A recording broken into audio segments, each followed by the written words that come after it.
يا أيها الذين آمنوا ليبلونكم الله بشيء من الصيد تناله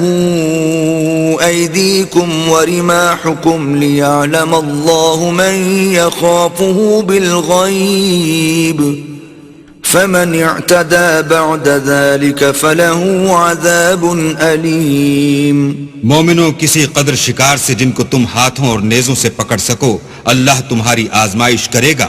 یعنی حالت احرام میں شکار کی ممانعت سے، تاکہ معلوم کرے کہ اس سے غائبانہ کون ڈرتا ہے، تو جو اس کے بعد زیادتی کرے اس کے لیے دکھ دینے والا عذاب تیار ہے۔ يا أيها الذين آمنوا لا تقتلوا الصيد وأنتم حرم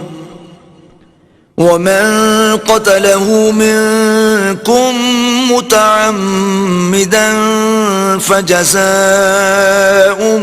مثل ما قتل من النعم يحكم به ذوى عدل منكم هديا بالغ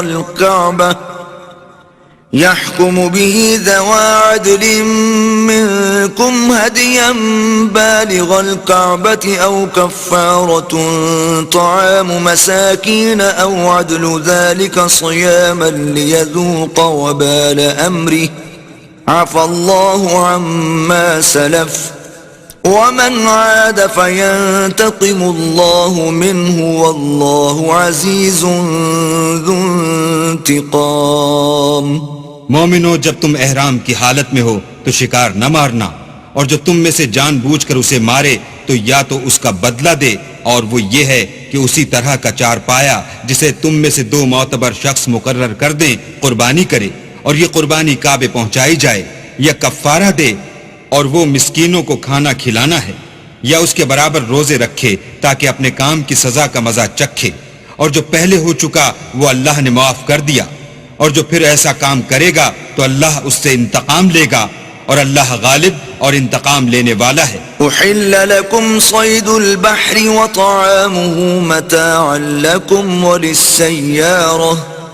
وحرم عليكم صيد البر ما دمتم حرما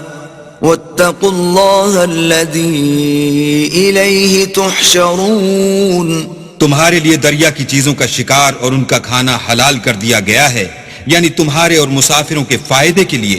اور جنگل کی چیزوں کا شکار جب تک تم احرام کی حالت میں ہو تم پر حرام ہے، اور اللہ سے جس کے پاس تم سب جمع کیے جاؤ گے ڈرتے رہو۔ جعل اللہ الكعبة البيت الحرام قياما للناس والشهر الحرام والهدي